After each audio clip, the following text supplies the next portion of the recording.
Yo, what's going on YouTube? Um, Crap, man, it's my second shot at this. You know what I'm saying? But anyway, man, Thomas Mattice versus Ronald Chinea, man, Ronald Chinea. Okay, now this fight went down on like Showbox and Next Generation about what 3 weeks ago. I think it was like the second or something like that. Yeah, it was like February 2nd. So I don't know if YouTube got a post. Showtime got a post up on YouTube. It would be nice if they did, man. But if you guys got Showtime set on DVR and maybe you had missed it, man. Hopefully you got it or something like that. Maybe they got it on demand. But you got to check this out, man, because it correlates with what went down with Danny Garcia versus Bam Man Rios. Brandon Rios, man. Man, it was just like it had the same ending, man.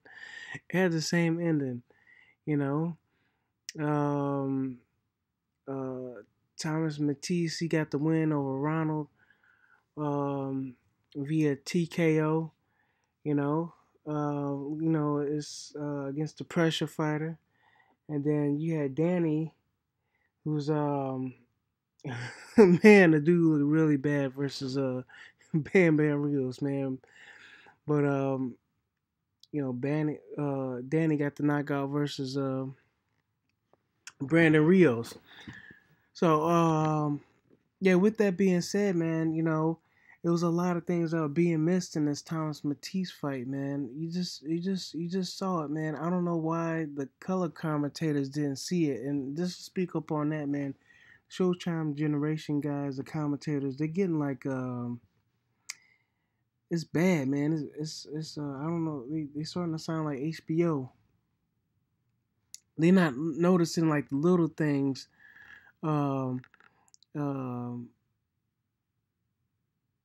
certain opponents are doing in the ring. You know what I'm saying? I know they might favor one guy, might be a little bit biased, but sometimes you got to point out stuff that maybe like a casual fan wouldn't notice. You have to show your expertise, especially some of these guys probably watch like 300, maybe 500, maybe even like 1,000 boxing matches. You know what I'm saying?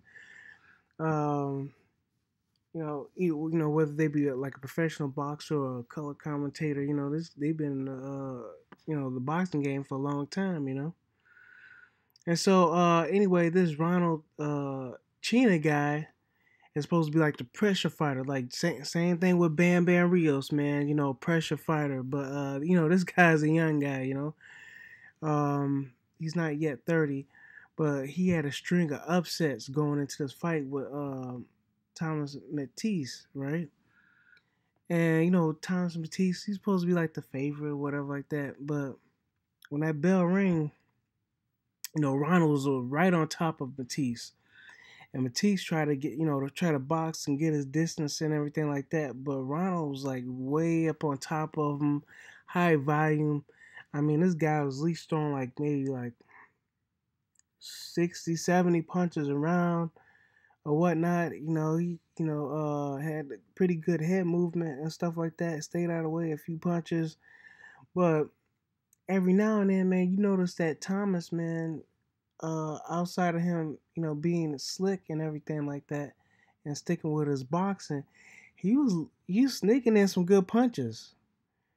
He was sneaking in some good punches. A few rights here, a few hooks. He do that Roy Jones hook. He hook to the body and hook to the head. Every now and then. But I guess the color commentators were captivated by the fact that Ronald was looking so good, man. He had Matisse on the ropes and everything, and it looked like Matisse was getting tired, man, and frustrated. His nose was bleeding. You know what I'm saying? I'm talking round after round, but as time was going on in the fight, man, you get to like the third or fifth round and stuff like that. Matisse is really starting to put on a boxing clinic, man. You know what I'm saying? Ronald's still coming on strong. You know, he's still coming on strong, letting his hands go and everything like that. But Mattice's punches kept getting sharper and sharper, and those right hands was, he was able to sneak a right hand here and there. You know what I'm saying? And then it came to like the seventh round. I mean, the color commentators had Mattice dead in the water. You know what I'm saying? He had him dead in the water, man. They had him dead in the water, losing the fight. They pretty much gave the fight to Ronald, but Ronald looked like he was a little bit worn down, and he found himself on the ropes. And Thomas Mattice was able to land a clean right hand, man, a clean one. And it was it should have been a foregone conclusion, because in the prior round, in the sixth, Mattice was like landing some great body shots on Ronald, man. He was landing some great body shots on Ronald. Yeah, I mean, they were great, man. I'm telling you, some good body shots. But the color commentators, I mean, let them tell it. Ronald was still in control of the fight, and I'm like, aren't you guys seeing these clean body punches? These are some hard body punches this dude's taking. You know what I'm saying? Doesn't Thomas get some credit?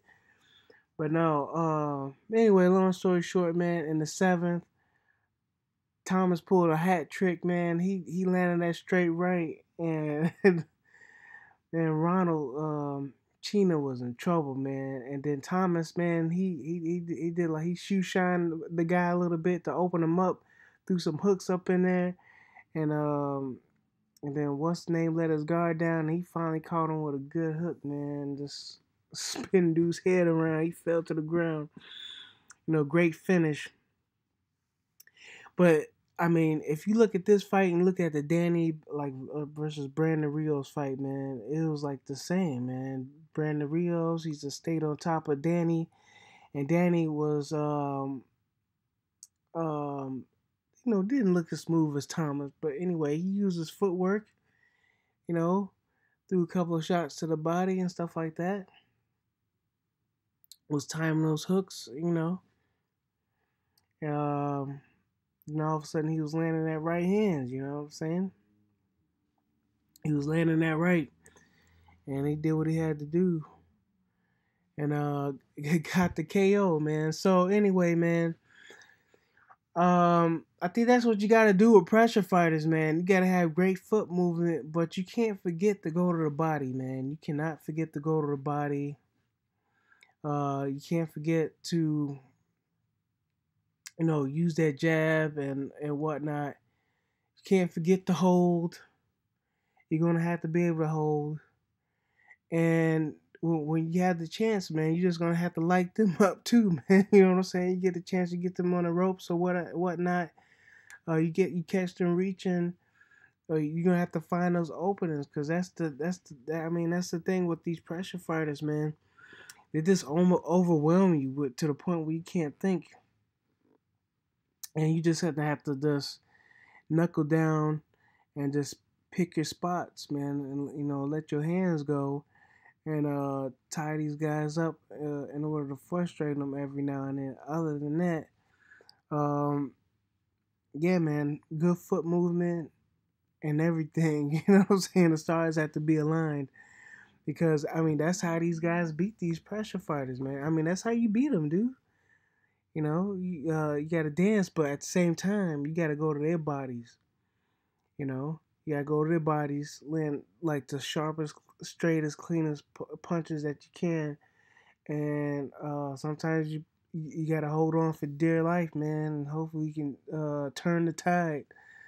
But yeah, man, you just keep chopping wood, man. They keep coming, you keep chopping wood, because eventually they're going to slow down. Eventually they're gonna slow down, and that's what happened to Bam Bam and Chinea, man. That's what happened to Bam Bam and Chinea. All right, man. Let me know what y'all think about that, man. Let me know what y'all think about that. Let me know what y'all think about the fights, man. Go ahead and check out this Thomas Mattice fight. It was a great fight, man. All right, I'll catch y'all later. Bye.